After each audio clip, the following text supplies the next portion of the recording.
I've heard thousands of confessions, none like this one. That night, the rain had soaked the old church until its stones seemed to breathe.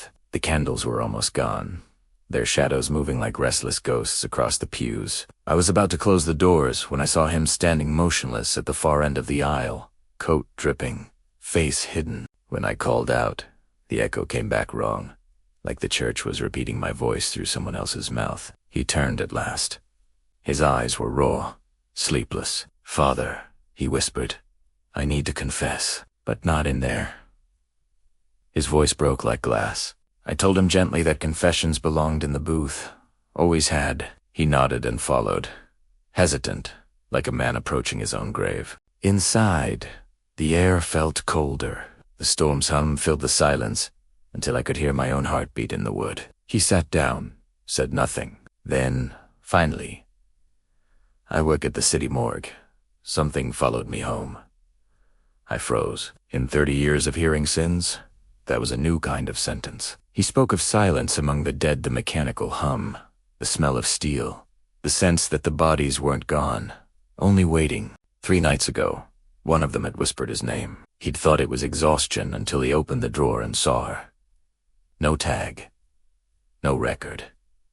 Eyes open, staring through him. "When I closed it, she was still looking at me," he said. "And when the power failed, I wasn't alone." He ran through hallways that circled back to that same drawer, the one where her mouth had been frozen mid. "She wants me to finish it," he said. "Every night," she whispers. I can't sleep. I hear her through the drains. I reached for my rosary, but it felt cold enough to burn. Then he pushed something beneath the divider, a small cloth bundle. Inside was bomb clean, small, and scarred with what looked like teeth marks from the inside. My breath caught. The church groaned above us. A droplet fell from the ceiling onto my collar like cold fingers. Still, I kept my voice steady. "What do you want me to do?" I asked. "Finish the prayer," he whispered. "It's only 3 words. When I don't say them," she screams. He leaned close, his breath sharp with metal. "Domine pari portas." The word scraped through the grate like claws. I translated instinctively. "Lord, open the gates." The air froze. Even the rain paused. Then something below us knocked once, twice, a 3rd time. Slow, hollow, deliberate. He gasped and began to pray, but not in Latin, something older, broken, not meant for human mouths.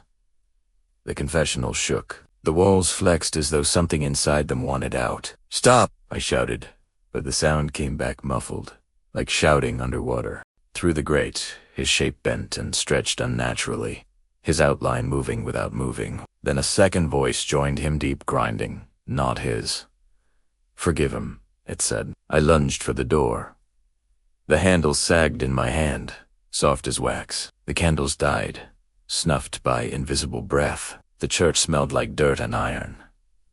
I looked through the grate again. Was gone. Only a faint light pulsed behind the wood, like something breathing in the dark.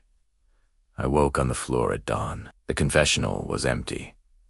The bundle gone. I tried to believe it was a nightmare, but footprints trailed from the booth to the altar and ended beneath it. That morning, I saw a shadow kneeling in the last pew during Mass. When I blinked, it vanished. The phrase haunted me. Domine, pari portas. I searched old texts until I found a warning buried in a forgotten exorcism. No 3 words that must never be completed. The next night, something scraped under the floor. I told myself it was rats. But rats don't whisper. I poured holy water into the cracks. The whispers grew louder, threading through hymns, through silence, through my prayers. By the 3rd night, I heard 2 voices and minds speaking together, saying things I didn't understand. The candles burned backward, wax, climbing toward the flame. My faith shook. My body felt no longer mine. I tried to leave, but the door would not open. The lock turned itself from the other side. The walls pulsed. My church had become a throat, swallowing every light, every sound. I sat in the booth again, desperate to confess to something I didn't yet understand. I whispered my sins, but the other side answered first. "Father, I finished it," said his voice, faint, trembling. "But she's still here." My blood went cold. I peered through the grate. The wood stretched into blackness, deeper than it should be, as if space itself had lengthened. At the end of that darkness, something shimmered wet, shifting, alive. "You shouldn't have said it," I told him. A pause, then many voices overlapping, ancient and broken. "We didn't. You did." The booth tilted, the air filled with a low hum, vibrating in my teeth. The church bell rang without a hand to pull it. Windows cracked inward. The crucifix bled water. I ran outside into the rain, but the city was silent Avery light, buzzing like an insect dying. I ran until my legs gave out, until the church was a distant silhouette. When I looked back, the doors were wide open. A figure stood within the doorway, the man from the confession. But he wore my collar now. That was 3 nights ago. Since then, no one has come near the church. The candles refuse to light.